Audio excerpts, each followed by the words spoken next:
Olá, bem-vindas à nossa aula de hoje. Nós vamos explorar como é que surgem as emoções, como o nosso cérebro processa essas informações e, mais importante, como as experiências que a gente vive moldam nossas crenças e influenciam o modo como a gente vive, como a gente percebe o mundo, percebe a nós mesmos. Então, entender esse processo é fundamental para reestruturar os nossos pensamentos automáticos que acabam alimentando ali a nossa ansiedade. Tá?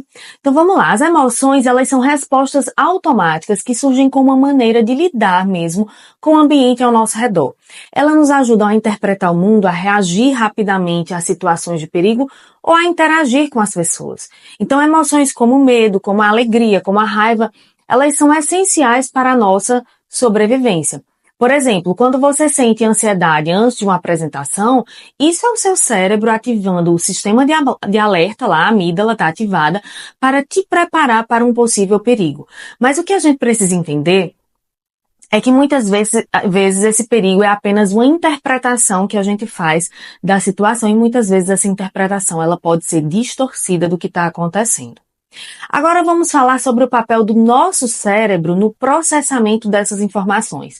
Então, toda emoção que você sente, ela passa por uma série de circuitos dentro do nosso cérebro.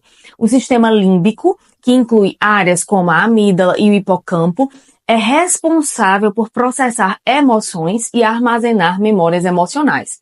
Então, imagine que você está andando na rua e ouve o som de um carro freando, né? O som é processado pelos nossos sentidos, né?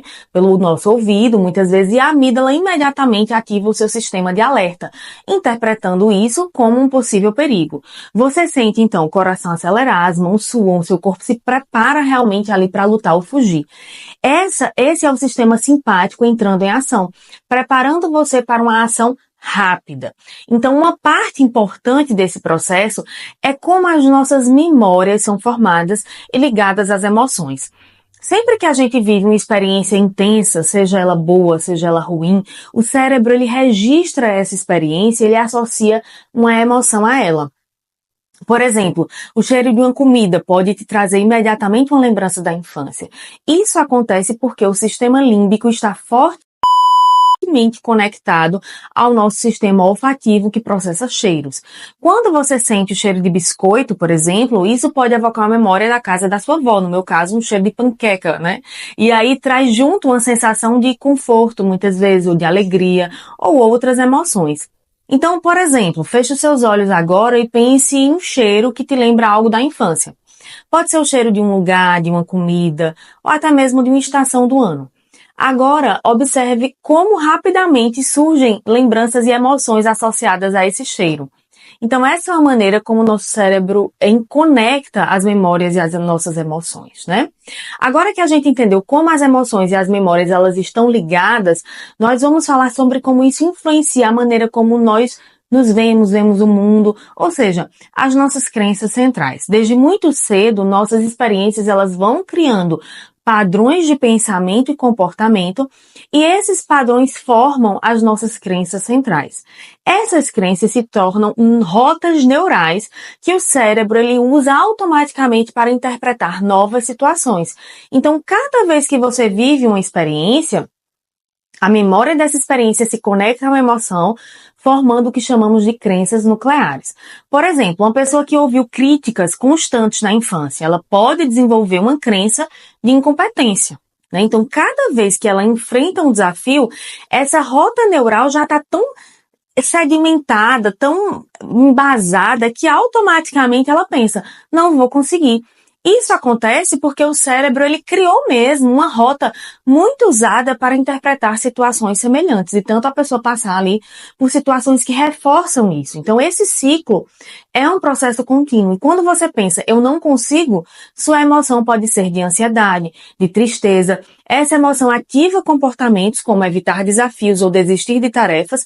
Esse comportamento reforça ainda mais a crença, criando um ciclo vicioso. Então, por exemplo, pense em alguém com medo de dirigir após um acidente. A emoção de medo, ela está associada à memória do acidente.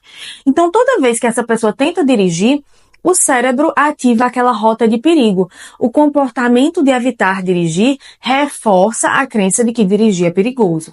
Então, imagine que você decidiu começar uma dieta. Se sua crença central é eu sempre falho, ao primeiro sinal de dificuldade que você vai ter ali, seu pensamento automático será eu não vou conseguir. Isso gera ansiedade e como reação você pode acabar desistindo da dieta, confirmando a crença de que realmente não consegue. Essa rota neural de fracasso vai se fortalecendo cada vez mais.